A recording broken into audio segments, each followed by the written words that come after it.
నమస్తే మిత్రులారా, నేను జర్నలిస్ట్ విష్ణు. నిన్న తెలంగాణ రాష్ట్రంలో రైతాంగంతో వరంగల్ వేదికగా కేటీఆర్ గారు సభ నిర్వహించారు.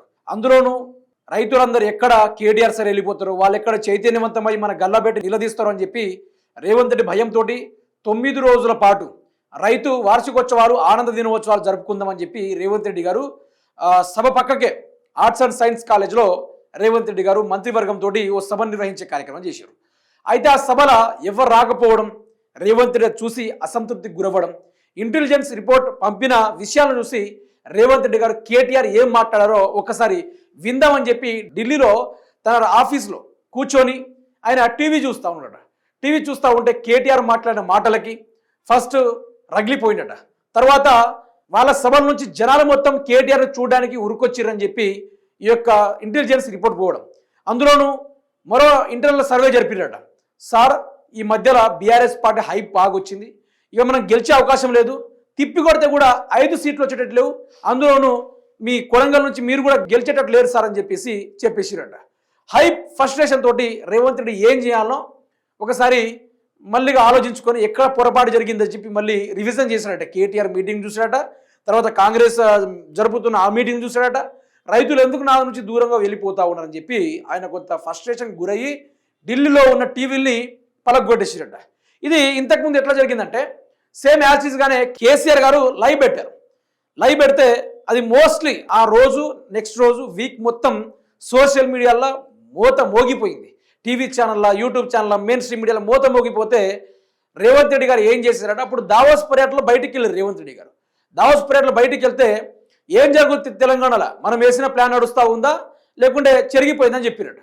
నెక్స్ట్ రోజు ఏదైతే కేసీఆర్ గారి యొక్క సిట్ విచారణ పెట్టారో ఆ సిట్ విచారణ జరిపి కేసీఆర్ గారిని జైలుకి పంపుతా అని చెప్పి ఇక్కడ కమిషన్ ఏర్పాటు చేసి రేవంత్ రెడ్డి గారు దావోస్ పర్యటనలో వెళ్ళిపోతే అక్కడ ఏం జరిగింది తెలుసా సీన్ మొత్తం.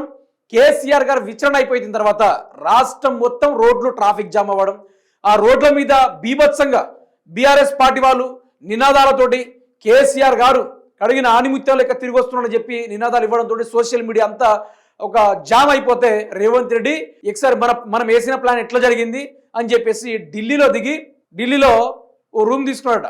తీసుకొని అబుదాబి దగ్గర ఎయిర్పోర్ట్లో దిగి అక్కడ నుంచి రూమ్ తీసుకొని రేవంత్ రెడ్డి గారు ఒకసారి టీవీలు ప్లే చేయండి అని చెప్తే TV9, TV5, V6 ఉన్న 6 లేని 6 ఏబిఐ ఆర్బీఐ ఇక రాష్ట్రంలో main stream media, Revanth Reddy జోకే మీడియా, రేవంత్ రెడ్డిని యూట్యూబ్లో లేపే మీడియాలు అన్నీ కూడా కేసీఆర్ గురించి పెట్టడం మొదలుపెట్టింది. పెడితే రేవంత్ రెడ్డి పిచ్చి కోపం వచ్చేసి దుబాయ్లో టీవీలు పలగొడితే అక్కడ 10,000 దిరాములు కట్టేసి రేవంత్ రెడ్డి ఆ నుంచి తిరిగి వచ్చేసిండు హై ఫ్రస్ట్రేషన్ తోటి. తర్వాత కొంత రిలాక్స్ చిల్ అవ్వడానికి మళ్ళీ ఢిల్లీకి పోయిండు. తర్వాత ఇప్పుడు రేవంత్ రెడ్డి ఏం చేసిండంటే సేమ్ యాస్టేజ్ ఇక్కడ అదే జరుగుతుంది. నిన్న జరిగిన ఈ వరంగల్ రైతు సదస్సు దీన్ని చూసి రేవంత్ రెడ్డి పీక్స్ లెవెల్లో ఫ్రస్ట్రేషన్ వెళ్ళిపోయింది. ఏం చేయాలో అర్థం కాక ఢిల్లీలో పలిగినే టీవీలు దబిడి దిబిడే. ఎందుకని, దేనికోసమని, ఎందుకు ఫ్రస్ట్రేట్ అవ్వడు? ప్రజలు అధికారం ఇచ్చిర్రు. స్టిల్ నేను ఒక ముఖ్యమంత్రిని అయితే నేనేం చేయాలో నాకంటూ కొంత కాన్ఫిడెన్స్ ఉంటుంది. రాబోయే రోజుల్లో 10 ఏళ్ళు నేను ఉంటా అంటే డెవలప్మెంట్ చేసుకుంటూ ఉంటా అని నీకు నువ్వు అనుడు కాదు, ప్రజలు అనాలి. ఇప్పుడు కేసీఆర్ గారిని ఏ విధంగా కోరుకుంటున్నారు? అధికారంలో కాంగ్రెస్ ఉన్నా కూడా కేసీఆర్ని ఏ విధంగా కోరుకుంటారు? ఎవరు నేర్పించి పంపట్లేదు కదా. నిన్న వచ్చిన సభలల్లో కంప్లీట్గా కాంగ్రెస్ పార్టీకి ఓటేసిన వాళ్ళే. ఏదో మార్పు వస్తుందని చెప్పి ఓటేసిన కాంగ్రెస్ కార్యకర్తలు సైతం బీఆర్ఎస్ సైడ్ కదిలొచ్చిర్రు. దేనికోసం కదిలొచ్చిర్రు?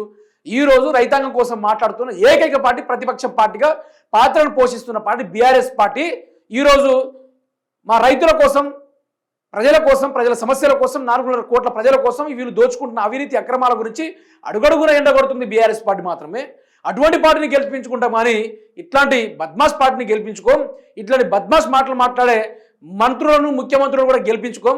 మేము చనిపోతుంటే కూడా గింత దున్నపోతు మీద వర్షం కురిసినట్టు కూడా లేదు, పిడుగుపడ్డట్టు కూడా లేదు. వీళ్ళకి ఏ ఒక్కరు కూడా మేము ఇబ్బంది పడి మేం చేస్తూ ఉంటే, మా చావు అంచుల్లో కళ్ళల్లో కన్నీళ్ళు వచ్చిన బదులు రక్తాలు కారుతూ ఉంటే వీళ్ళు రైతు సంబరాల సభ పెట్టుకుంటారా అని చెప్పి నిన్న జరిగిన ఆ రైతు సంగ్రామ సదస్సులో రేవంత్ రెడ్డి ప్రభుత్వాన్ని ఏకిపారేసారు. నేను కూడా ఓటేసిన కాంగ్రెస్ పార్టీకి, నేను కూడా ఇది కాంగ్రెస్ పార్టీ అధికారంలోకి వస్తే నాకు కూడా 15,000 వస్తాయని చెప్పి నేను కూడా ఓటేసిన. నా బిడ్డకు పెళ్లి చేస్తే తులం బంగారం వస్తుందని ఓటేసిన.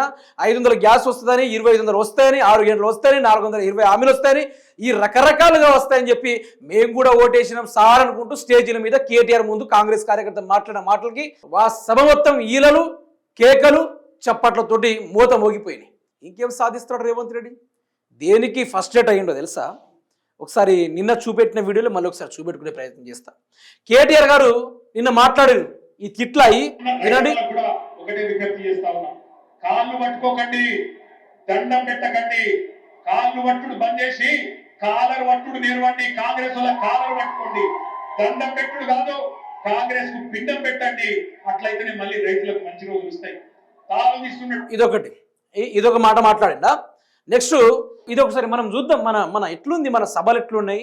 మనమేమో ఢిల్లీ పని మీద వచ్చినామా, మనం ప్రతిసారి ఢిల్లీ వచ్చినప్పుడు చిల్ అవుతూ ఉంటాం, సోషల్ మీడియాకి చాలా దూరంగా ఉంటాం. తెలంగాణ రాష్ట్ర ప్రజలకైతే ఇంకా దూరం ఉంటాం. కాబట్టి ఒకసారి మన సభను కూడా సందర్శిద్దామని చెప్పి టీవీలో అట్లా ప్లే చేసిండట. ప్లే చేస్తే కథ ఇది.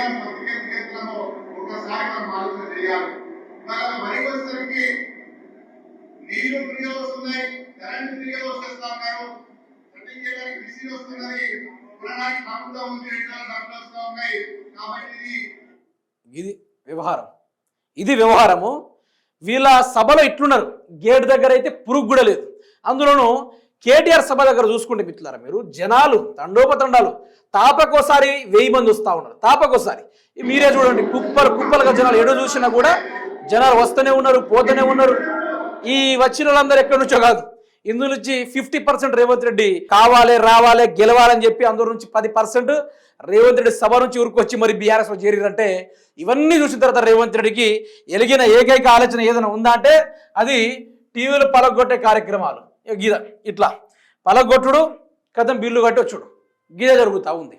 ఇదే మళ్ళీ రేవంత్ రెడ్డి వస్తాడు, డ్యామేజ్ కంట్రోల్. ఇప్పుడు ఎందుకు పోయింది తెలుసా రేవంత్ రెడ్డి ఢిల్లీకి?